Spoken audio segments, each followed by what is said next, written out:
राधे राधे दोस्तों, आपका हमारे चैनल गुड वाइब्स पर स्वागत है। इंसान की बर्बादी के कई कारण हो सकते हैं, लेकिन कुछ मुख्य कारण ऐसे हैं जो हर किसी को प्रभावित कर सकते हैं। इन कारणों को जानकर हम अपने जीवन को बेहतर बनाने के लिए कदम उठा सकते हैं। आज मैं आपको यह कहानी बताने जा रही हूँ कि इंसान की ऐसी कौन सी गलतियां होती हैं जो इंसान को बर्बाद कर देती हैं। अगर हम अपनी बर्बादी का कारण जान लें तो हम अपने जीवन को खुशहाल बना सकते हैं। बहुत समय पहले की बात है, एक नगर में एक धनी सेठ रहा करता था। उस सेठ के पास सभी प्रकार की सुख सुविधाएं थीं, लेकिन उसके कोई संतान नहीं थी। संतान के दुख में वह हमेशा चिंतित रहता था। फिर एक दिन उसे पता चला कि उसकी पत्नी गर्भवती है और वह अपनी पत्नी का बहुत ख्याल रखता था। इसलिए एक दिन उसके घर एक बेटे का जन्म हुआ।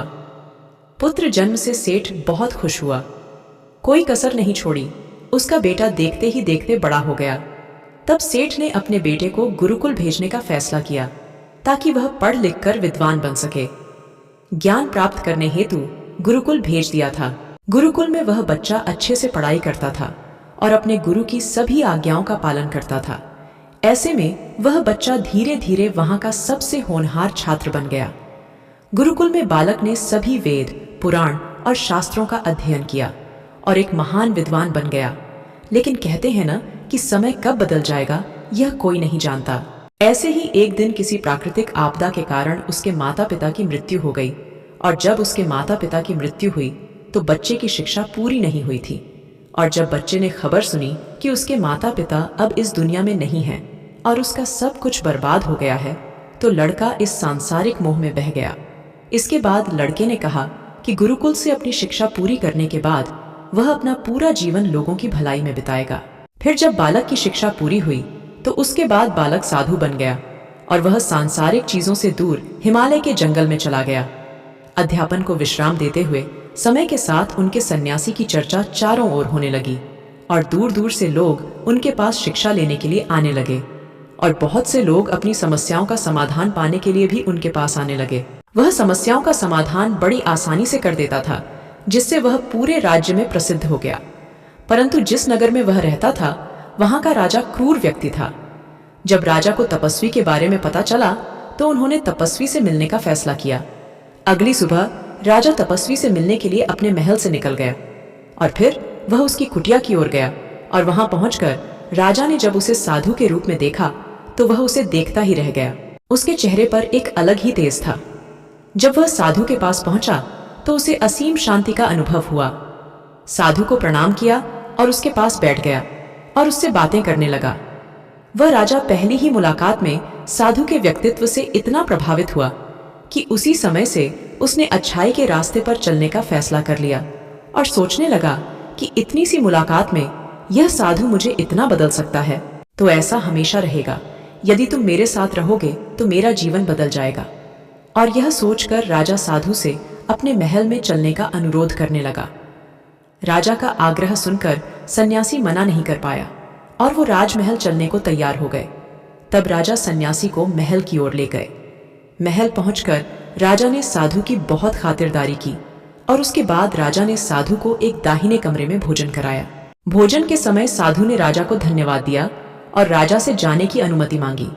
यह सुनकर राजा ने कहा कि आप हमारे बाग में जब तक चाहे तब तक रह सकते हैं। आपको यहाँ किसी भी प्रकार की असुविधा नहीं होगी, और आप यहाँ रहेंगे तो हमारे लोगों को भी अच्छा लगेगा और हमें भी अच्छा लगेगा। यह सुनकर साधु ने राजा का प्रस्ताव स्वीकार कर लिया। राजा के आदेशानुसार सेवकों ने एक सुंदर कुटिया बनाई। उसके बाद साधु उसी कुटिया में रहने लगा। राजा ने उनकी बहुत सेवा की, लेकिन कई वर्षों के बाद राजा और रानी को किसी जरूरी काम से दूसरे राज्य में जाना पड़ा। लेकिन उन्होंने साधु की सेवा के लिए एक सेवादार नियुक्त कर दिया। लेकिन राजा के जाने के बाद वह सेवादार बीमार पड़ गया और अपने घर चले गए और कभी लौटकर वापस नहीं आया। तो तपस्वी को गुस्सा आ गया और उसने राजा को खूब खरी खोटी सुनाई और राजा से कहा कि जो जिम्मेदारी आप पूरी नहीं कर सकते वह जिम्मेदारी आप क्यों लेते हो। तब राजा ने तपस्वी से कहा कि गुरुवर, अगर मुझसे कोई गलती हो गई है तो इसके लिए मैं आपसे क्षमा मांगता हूँ। कृपया मुझे क्षमा करें और अपना क्रोध शांत करें और बताएं कि क्या हुआ था। यह सुनकर साधु ने उससे कहा कि तुम्हारे जाने के बाद मुझे यहाँ किसी ने भोजन नहीं दिया और मुझे कई दिनों तक कष्ट सहना पड़ा। यहाँ आकर मैं भूखा रहा और किसी ने मुझसे मेरा हाल भी नहीं पूछा। यह सुनकर राजा ने तपस्वी से माफी मांगी और कहा कि आज के बाद ऐसी गलती नहीं होगी। फिर कुछ देर बाद मामला शांत हुआ। जब राजा और तपस्वी के बीच बातचीत चल रही थी, रानी भी छुपकर सुन रही थी यह सारी बातचीत। उसके बाद राजा ने उस तपस्वी को शिकायत का मौका नहीं दिया और उसकी खूब सेवा की। लेकिन कुछ दिनों के बाद राजा को किसी जरूरी काम से अपने राज्य से बाहर जाना पड़ा। लेकिन इस बार राजा ने राज्य से बाहर जाने से पहले अपनी रानी से कहा कि जब तक मैं न आऊं तब तक तुम स्वयं ही उस तपस्वी की देखभाल करोगी। यह सुनकर रानी बोली, हाँ महाराज, आप अवश्य जाइए, मैं सन्यासी महाराज की अच्छी देखभाल करूंगी। बाद में रानी प्रतिदिन भोजन बनाकर सन्यासी महाराज के पास भेजती थी। लेकिन एक दिन रानी स्नान करने चली गई और साधु को भोजन देना भूल गई। भोजन क्यों नहीं आया? इसके बाद साधु ने सोचा कि वह स्वयं महल में जाकर देखेगा कि अब तक भोजन क्यों नहीं आया, और फिर वह महल में पहुंच गया। जब वह महल के अंदर पहुंचा तो वहां उसकी नजर रानी पर पड़ी। रानी के लंबे लंबे काले केस जो कि उसकी कमर पर लहरा रहे थे, उसकी कजरारी आंखें जो देखने मात्र से ही घायल कर दे, उसकी हिरनी जैसी चाल। रानी के इतने सुंदर रूप को देखकर सन्यासी चकित हो गया और रानी की सुंदरता सन्यासी के मन में घर कर गई और वह वहां से बिना कुछ कहे ही अपनी कुटिया में लौट आया। सन्यासी रानी के रूप की सुंदरता को भुला न सका और वह खाना पीना छोड़कर अपनी कुटिया में पड़ा रहा। उसने कई दिनों तक कुछ भी नहीं खाया, जिस वजह से वह बहुत कमजोर हो गया।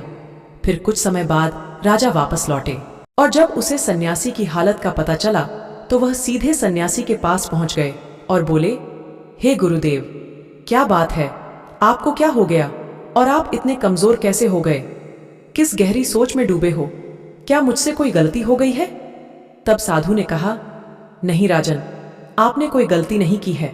यह सुनकर राजा बोले, तो फिर क्या बात है, आप मुझे बताएं, मैं आपकी समस्या का समाधान अवश्य करूंगा। यह सुनकर तपस्वी ने राजा से कहा कि आपकी रानी की अद्भुत सुंदरता को देखकर मैं उसकी सुंदरता पर मोहित हो गया हूं और अब मैं रानी के बिना नहीं रह सकता। यह सुनकर राजा हैरान हो गया और कुछ देर सोचने के बाद राजा ने उस सन्यासी से कहा, मैं आपको रानी दे दूंगा। यह सुनकर सन्यासी बहुत प्रसन्न हुआ। फिर राजा सन्यासी को लेकर महल चले गए और जब राजा और सन्यासी महल पहुंचे तो उस दिन रानी ने अपने सबसे सुंदर वस्त्र और आभूषण पहने थे। फिर राजा रानी के पास गया। राजा ने रानी से कहा कि इस साधु की मदद करनी चाहिए, वह बहुत कमजोर स्थिति में जा चुका है और मैं नहीं चाहता कि एक बुद्धिमान व्यक्ति की हत्या का कलंक मेरे सिर पर लगे। राजा की यह बात सुनकर रानी ने राजा से पूछा कि आखिर इन सन्यासी के इस दुख का कारण क्या है? तो राजा ने रानी से कहा कि सन्यासी आपकी अद्भुत सुंदरता के दीवाने हो गए हैं। राजा की यह बात सुनकर रानी ने कहा कि राजन, आप चिंता मत करिए, अब आप सब कुछ मेरे ऊपर छोड़ दीजिए। मुझे पता है कि मुझे अब क्या करना है। आपके ऊपर ना तो सन्यासी की हत्या का पाप लगेगा और ना ही उससे मेरे पवित्र धर्म का नाश होगा। रानी की यह बात सुनकर राजा ने रानी को सन्यासी को सौंप दिया। उसके बाद सन्यासी रानी को लेकर कुटिया पर पहुंचे। जब रानी सन्यासी की कुटिया पर पहुंची, रानी ने सन्यासी से कहा कि हमें रहने के लिए घर चाहिए, हम इस झोपड़ी में नहीं रह सकते। यह सुनकर सन्यासी राजा के पास गया और राजा से जाकर बोला कि हे राजन, हमें रहने के लिए घर चाहिए। सन्यासी की बात सुनकर राजा ने उनके लिए घर का प्रबंध कर दिया। फिर सन्यासी रानी को लेकर घर पहुंचा। जब रानी सन्यासी के साथ उसके घर पर पहुंची तो रानी ने सन्यासी से कहा कि यह घर तो बहुत गंदा है और इसकी हालत बहुत खराब है, मैं इस घर में नहीं रह सकती। यह सुनकर सन्यासी फिर से राजा के पास गया और राजा के पास जाकर बोला कि हे राजन, जो आपने हमें घर दिया है उस घर की हालत बहुत खराब है। सन्यासी की बात सुनकर राजा ने उसे घर की हालत ठीक करवा दी। उसके बाद फिर रानी घर के अंदर गई और नहा धोकर बिस्तर पर आ गई। तभी साधु भी बिस्तर पर आ गया। फिर उसके बाद रानी ने साधु से कहा कि आप जानते हैं कि आप कौन हैं और क्या बन गए हैं। आप एक महान साधु थे जिनके लिए राजा स्वयं सभी आवश्यक चीजें उपलब्ध कराते थे, जिनके पास दूर दूर से लोग ज्ञान प्राप्त करने आते थे, जो लोगों को सत्य का मार्ग दिखाते थे, जो लोगों की समस्याओं का समाधान करते थे, जिन्हें सभी लोग गुरु मानते थे, जिसे सब लोग भगवान मानकर पूजते थे और आज आप वासना के कारण मेरे गुलाम हो गए हैं।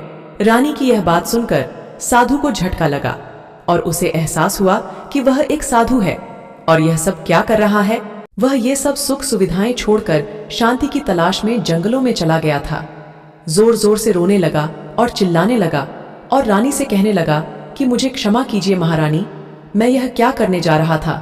मैं अभी आपको राजा को सौंप कर आता हूँ। सन्यासी की बात सुनकर रानी ने सन्यासी से प्रश्न किया कि साधु महाराज, मेरे मन में एक प्रश्न उठ रहा है, कृपया मेरे प्रश्न का उत्तर दीजिए। रानी की बात सुनकर सन्यासी ने कहा कि पूछो, तुम्हारा क्या प्रश्न है। फिर रानी ने कहा कि जब आपको उस दिन भोजन नहीं मिला तो आप बहुत क्रोधित हो गए।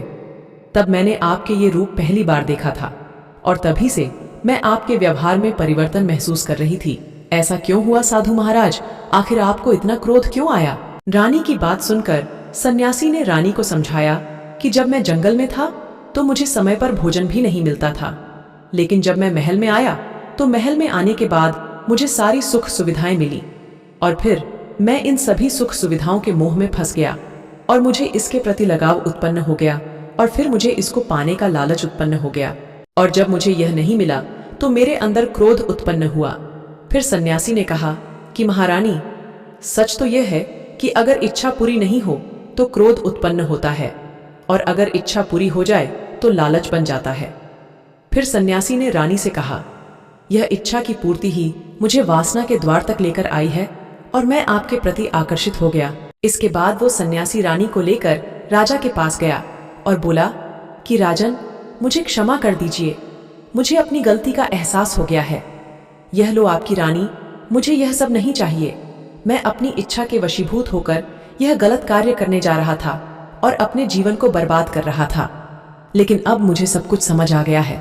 उसके बाद उस सन्यासी ने कहा कि हे राजन, मनुष्य की बर्बादी का कारण उसकी 4 आदतें बनती हैं और दुनिया के हर एक व्यक्ति के अंदर यह 4 अवगुण होते हैं, लेकिन जो व्यक्ति इन पर नियंत्रण का लेता है वह दुख और परेशानियों से बच जाता है। वहीं जो व्यक्ति इन चारों दोषों पर नियंत्रण नहीं कर पाता है वो बर्बाद होने के कगार पर पहुंच जाता है। यह सुनकर राजा ने कहा कि महाराज, आप मुझे वो 4 आदतें बताइए जिससे कि मनुष्य की बर्बादी हो जाती है।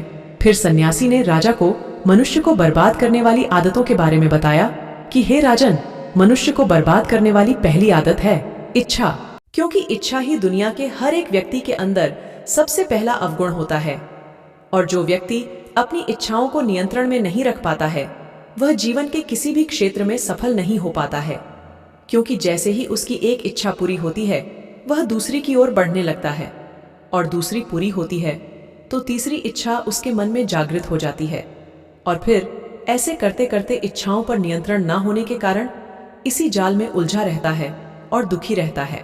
इसीलिए राजन, जब हम इच्छाओं पर नियंत्रण पा लेते हैं तो हम हमारे मन पर भी नियंत्रण पा लेते हैं और जब हमारा मन हमारे बस में होता है तो हमें सुख प्राप्त होता है। फिर जो हम चाहते हैं वही हमारे साथ होता है। फिर सन्यासी कहता है कि हे राजन, मनुष्य को बर्बाद करने वाली दूसरी आदत है वासना। वासना का जन्म हमारे मन में उठने वाली इच्छाओं से होता है। जिस प्रकार इच्छा का कोई अंत नहीं होता और मनुष्य वासना के जाल में फंसता ही चला जाता है। वासना के वशीभूत होकर मनुष्य को कुछ भी नजर नहीं आता है। आज तक जितनी भी लड़ाइयां हुई हैं, उनका सबसे बड़ा कारण स्त्री को पाने की इच्छा ही रही है। स्त्री के प्रेम में वशीभूत होकर राजा महाराजाओं ने आज से पहले बहुत सारे युद्ध किए हैं। रावण भी संसार का सबसे बुद्धिमान व्यक्ति था, लेकिन उसने भी माता सीता की सुंदरता की जाल में फंसकर अपना सब कुछ बर्बाद कर लिया। उसकी मृत्यु का कारण एक स्त्री ही बनी थी। कई राजा महाराजा तो युद्ध में इसलिए हार गए क्योंकि वो लोग स्त्रियों से रासलीला रचने में ही रह गए। ईश्वर ने तो स्त्री की उत्पत्ति इस संसार को बढ़ाने के लिए की है, लेकिन आजकल लोगों ने इसे अपनी वासना का शिकार बना लिया है, अपने मनोरंजन का साधन समझने लगे हैं और जब उन्हें अपना यह मनोरंजन नहीं मिलता तो वो पागल हो जाते हैं और ना जाने क्या क्या कर बैठते हैं।